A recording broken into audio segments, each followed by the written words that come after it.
Kuya! Ako, nag-counter Harangin nyo nga yan! Harangin nyo nga, tow truck.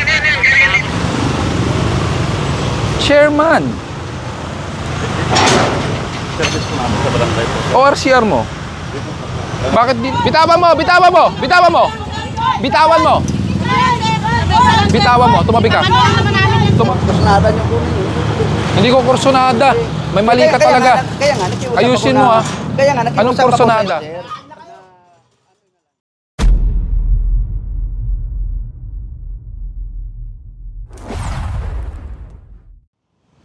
Yung ibang tao natin, nasaan? May mga sasakyan nakaparada dito. Oh. Pero mabal din ang iba. Saan yung iba? Yung ibang ano, enforcer. Kailangan ko. Tabi niyo muna, tow truck.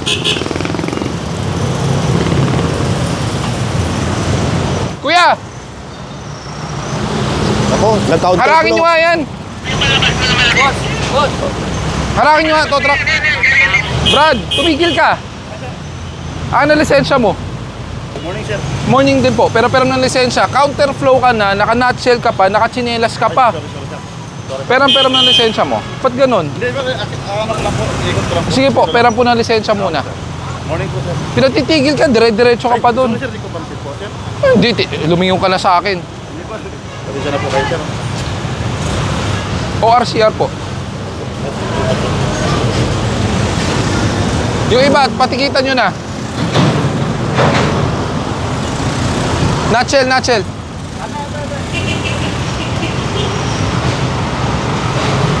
Expired. Expired ang lisensya mo. Kahit na, expired pa rin lisensya mo. Impound nyo, expired. Sir. Ano mo lang muna, patikita po muna. Bon, counterflow, nutshell, chinelas, expired license.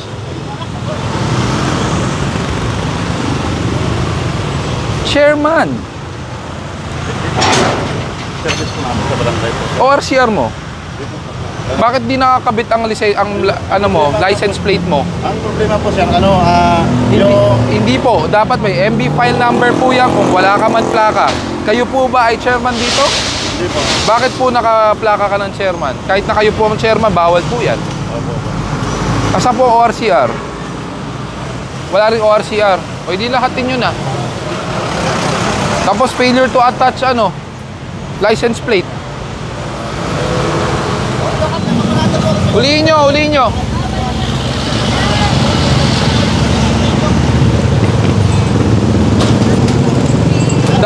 Dapat hindi mo pinaandar, tinulak mo kung nakaparada ka talaga. Peran po ng lisensya. Hindi po, peran po ng lisensya. Peran po ng lisensya. Meron ka wala? O sige, peran po ha.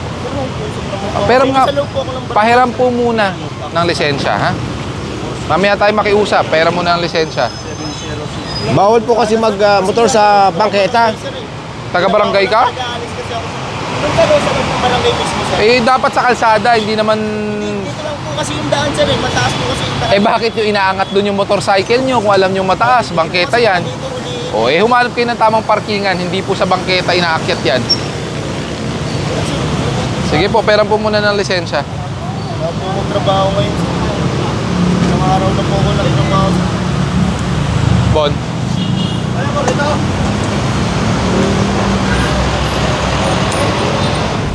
Magandang umaga sa inyong lahat. Ngayon ay March 18, 2025 at sa oras na 9:35 ng umaga. Nandito ngayon ang Special Operations Group ng MMDA sa pamumuno ni Sir Gabriel Go dito sa may Mel Lopez Boulevard. At yan na yung tulay, yung Delpan Bridge, at pagbaba niyan R10. Walang ORCR, lisensya expired, nutshell, improper shoes, kahit na. Tapos counterflow ka, doon ka galing, tapos ginanon mo. Nakita mo na nga may tow truck. Diba that's already a complete disregard of the authority?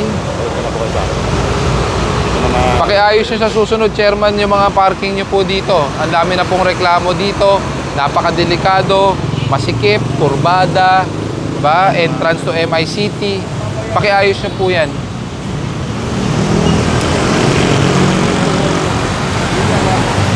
Ano, meron ba sa loob? May totoo ba tayo? May lisensya naman itong isang nasitang nakanat yan. Palis na rin. Sige, tigitan nyo lahat yan. Ito yung daan papunta ng DPWH or tagos ng Baseco. Ano tong truck na nandito sa kurbada na ano ba to? Nabangga ba to o ano? Hindi, walang gulong.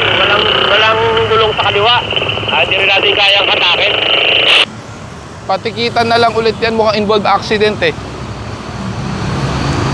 Paano nyo binababa yung mga e-trike nyo? Paano nyo po binababa yung mga yan? So sa bangketa po dadaan. Dapat bawal po yan. Pakitanggal po lahat kasi wala po kayong dadaanan. Ang mangyayari po niya, magmamaneho kayo sa sidewalk which is bawal, di ba? So kung wala po kayong parkingan dito, hanapan nyo ng ibang lugar na pwedeng parkingan ng mga yan. Sinabihan ko na rin po si chairman. Sir, maraming salamat po. Pagbalik ko po, wala dapat lahat yan, ha? Skog, nasaan kayo? Yes, sir, good morning. Good morning. Kamusta kayo? Good morning po.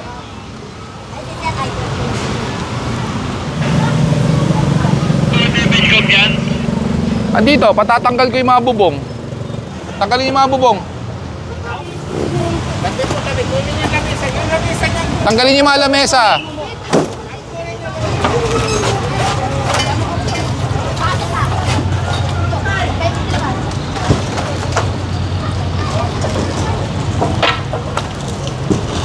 Yung nakikita yung tulay na yan ang Ruas Bridge or Delpan Bridge. Hindi po. Andyan lang po sa tabi ng barangay nyo. Bakit hindi nyo po pinalinis po yan? Tatanggalin po namin yung mga trapal. Tanggalin po natin yung trapal, ha? O, tatanggalin po namin trapal. Huwag nyo na iligpit po yan.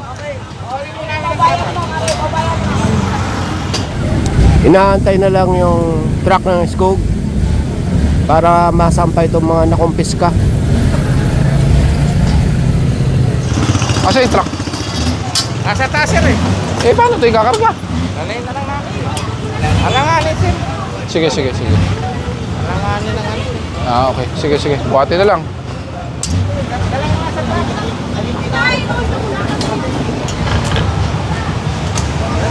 Kagawad, pakiayos po yan, ha? Magtinda kayo, hanggang dyan lang po. Huwag nyo sasakupin ng bangketa. Sir, baka pwede na po ma-request yung mga lugar ko po. Alin po? Hindi na po. Kung ano po yung nakuha na po, ha? Bitawan, wait lang. Bitawan mo. Tumabi ka.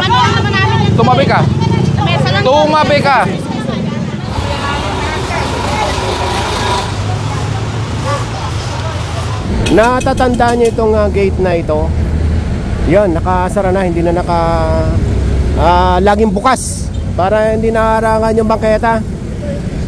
Sa oras na 10 ng umaga, nandito na tayo ngayon sa Mel Lopez Boulevard or R10.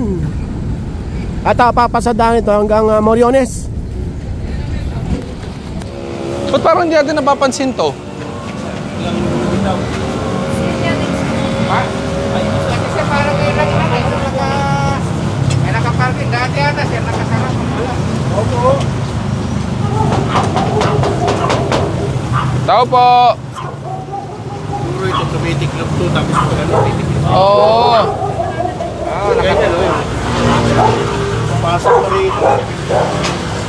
Kaya nagtaka ako eh. Ba't parang wala to dati? Apo. Ngayon lang ito napansin, malamang sinasara lang ito. Ngayon naabutan nakabukas. Tatanggalin ko po. Bakit po kayo umabot sa bangketa? Alanganin kasi sir yung pag-sisir eh. Eh di bawal dapat iparada dyan. Tatanggalin ko po yung gate na yan. Hindi, kailan ko lang ginawa. Kaya nga po, kaya nagtaka ako bakit kung kailan paulit-ulit na ang clearing, sa kanya pa po nilagyan ng extension. Tatanggalin po namin. Ayan lang. Ayan lang po. Yung tiles nyo. Kasi ano, makita nyo po, MMDA, TEC. Pagmamayari po yan ng gobyerno. Oh, tanggalin nyo. Ako din lang, kami lang tanggalin. Ay di, hintayin po namin. Hindi naman po kami pwedeng umalis nang hindi po nagagalaw po yan. Okay na, umpisahan nyo na. Kami lang magtanggal para... Alis lang namin sa Hindi po kami aalis nang hindi po nyo tinatanggal. Umpisahan na po namin. Tanggalin nyo na. Umpisahan nyo na. Yung aso nyo po, baka makawala. Kasi ito naman pwede nilang ano to eh. Ito lang ano yan sir, pag walang sasakyan. At alisin nyo po yung kotse ito, tatanggalin po namin. O kaya dati wala. Pakilabas nyo po yung kotse para hindi po matamaan. Tanggalin nyo na to, buo. Pugutin nyo na lang. Pwede tanggal yan, tanggal yan. Opo, sige po. Di angat daw yan, tanggalin nyo na. Kaya yan ang ginawa ko sir para tanggal yan. Ay kuya, huwag nyo po nga kukunin. Kami po kukumpis ka niyan. Ano yun? Alam ko na sir kasi coding. Okay lang, may labas. Basta ilabas mo ngayon. Okay lang sir. Oh, bakit di ba kasya sa loob? Mini-bike ko eh. Kaya Hindi po. tatanggalan namin. alam ba ba rin? Para Hindi po. kay kami po nandun sa tagay tayo sa Hindi bahay po, ko. i-clearance nyo na lang muna sa opisina namin, ha? May clearance po yan. Ano lang sir eh. Hindi po. Sobra naman. Hindi po. Mas maintindihan ko kung ngayon lang kami nag-clearing. Ang masama po, ilang dekada na po kami nagki-clearing dito. Kung kailan paulit-ulit, sa kanyo pa po nilagyan ng extension. 'Di ba? Ano po ba ibig sabihin nun? Para naman tayong wala nang respeto sa batas. Tagal na to, nakaganon. Yung nga, so na-tsempuhan po kayo ngayon. I-clearance nyo na lang po sa opisina, ha? Kunin nyo na. Pakilabas po yung kotse, isara po ang gate. Makukuha nyo naman po yan. Gagastos pa kami sir ng ano, wala kami kargahan yan eh. Kasya naman po sa likod ng Wigo yan. Pag binaba ang upuan, pag kukunin nyo. Pakilabas na lang po, tapos isara natin ang gate. O kaya sa susunod, pagpaparada, papasok dun. 'Di ba? Tanggalin nyo yung e-bike para maipasok nyo dun. Hindi, mag-iusap naman sana sir. Tama. Di, sir. Kahit luma na yun, pero at least Sir, ang pakiusap, binibigay po yan kung unang beses, pangalawang beses. Ang problema, halos every week nagki-clearing dito. Ngayon nyo pa nilabas kung kailan alam nyo naman nagki-clearing talaga dito. 'Di ba? Mali naman po yan. ikaw nga, kahit hindi naman kasi ako na ano sir eh, Na? dumadaan dito na kala ko okay lang na gano'n. Sino dumadaan dito na okay lang? Hindi, lagi man dumadaan yung mga... Ako dumadaan, never ko na tsempuhan. Kaya nagtaka ako, sabi ko, bakit ngayon meron yan? Kasi Wala yan minsan, dati. ano sir, nalis namin sa sakyan, nakagano'n lang yan. Kaya nga, bawal po yan. So pag wala po, pag andyan yung sasakyan, most of the time, nakabukas po yan, di ba? Mali naman po. Okay na sana yung gate nyo eh. Wala nang problema sana. Gawan nyo ng paraan. Kung kailangan nyo papasok yung parking, doon nyo po parada ang kotse. Wala po tayo magiging problema dyan. Yan ang kursunada nyo po. Hindi ko kursunada. May mali ka talaga. Kaya nga, nakiusap Ayusin ako mo, na, ah. Kaya nga, nakiusap Anong ako kursunada? sa'yo, sir, na ano na lang yun. Anong kursunada? Kasi... Bakit ko Hindi, sagutin mo muna ako. Bakit ko kukursunadahin kunin yan? Anong pakialam ko dyan? Kaya nga, nakiusap ako nga, huwag nyo nang kunin. Hindi. Kasi magamit ko pa yun sa isang... Makinig ka, ang pakiusap, binibigay unang beses, pangalawang beses. Ito, every week nagki-clearing dito, MMDA, MPCG, DPWH, MTPB. Kaya nung una pa lang sir, ito sir, saan pa lang natin na maayos to? Kaya una kasi dito... Hindi, wala nandiyan tayong naman. kailangan pag-usapan. Ang pag-uusapan natin, tama o mali? Tama po ba naka-extension? Alam ko, Tama o mali? mali, Okay, pero yun lang po. ang inano ko lang na hindi naman... Pero ang tanong, akala ko. kung kailan, Akala ko kung lang. kailan, Ngayon, una pa lang naman na ano sa atin. hindi po. Araw-araw po halos dumadaan ng ngayon. clearing. First time pa lang tayo nag-usap sir. Eh, kahit na Kung first time, maaari, it's not about first time. It's about kung yung kalsada. Diba? Kung sabihin pa ako kursunada, ano pakialam ko sa gate na yan? Medyo maayos na. Medyo maayos. Meron lang talaga maiilang tao, kumpiyansa. Kaya nga minsan sabi nila, ang akala lagi mali eh. Hindi ito para dati na bawat hakbang natin merong obstruction. Yung akala mo gusto ka niya, yung pala hindi. Nabibigla talaga ako sa'yo, sir. Yung sidecar. Brad, gising. May tao. Gising ka. Paalis po. Paalis. Nakaharang po.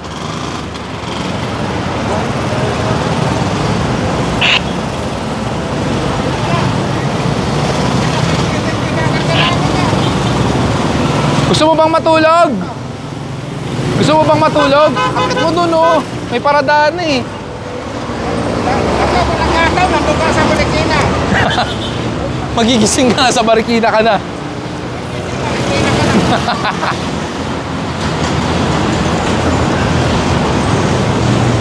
Dati marami tayo nakikita mga basura dito. No?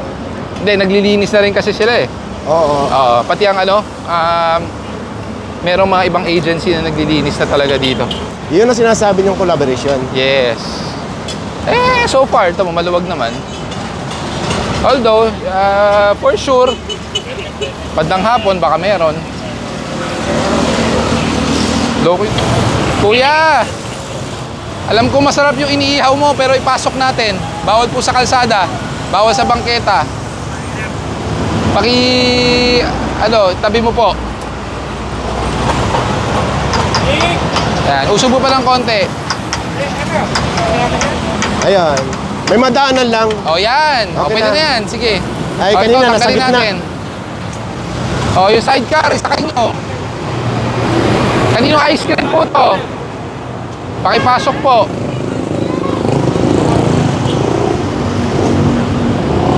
Tanggalin nyo, kunin nyo.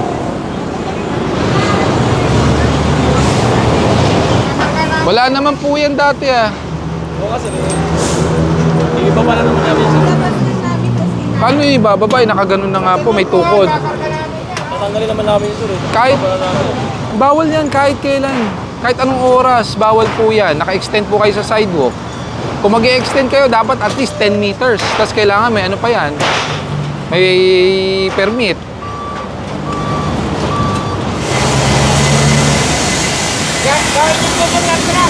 Sa bubong. Ha? Eh di impound pa rin. Walang mga helmet. Kumuha pa ng cellphone sa bahay, nag-aabay pa sa inyo, ano? Wala lang lisensya. Ha?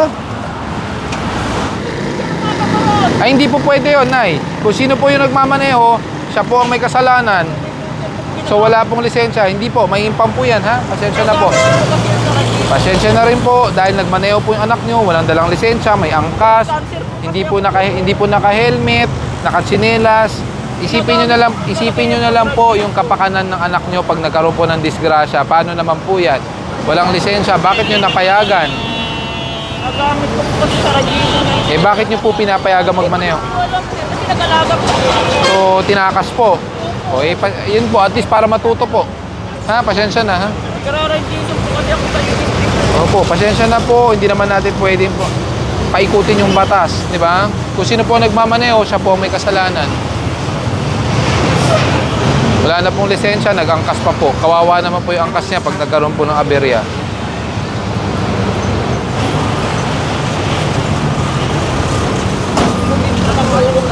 Alang-alang na po sa paano po.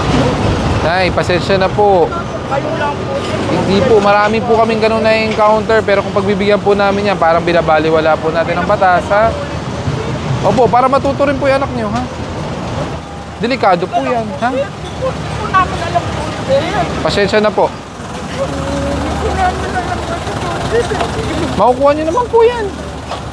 Pupuntahan nyo lang po sa impounding, ha? Eh, siya po ang nagmaneho. Hindi naman po pwedeng lisensya nyo ang titikitan.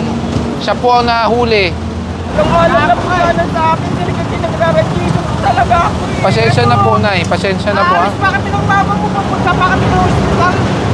Kapag sakit yung mama mo, bago ka. Eh, pagsabi... Pa naman sa kabawa. Opo, naiintindihan ko po. Pero, pagsabihan nyo po yung anak nyo para matuto. Eh, ang sabi daw po ni nanay, tinakas lang daw. Kasi namin anak. Kasi nga, nagpahinga po kasi ako. Galing lang ako sa radiation kasi kami. Paano ko yun? Makukuha po yan sa impounding po namin. Sa Tumana po. Saan yun po? Sa Marikina po. Puta, napakalayo ka. Ilang taon na po ba yan? Oo, ba't di pa kumuha ng lisensya? Pakuhaan nyo muna ng lisensya. Pwede na naman pala eh. Good morning, nandito tayo sa Route 10. Idol, lagi ko kayo. Tatanggalin ko na po yan, Nay. Kunin nyo ni Payong.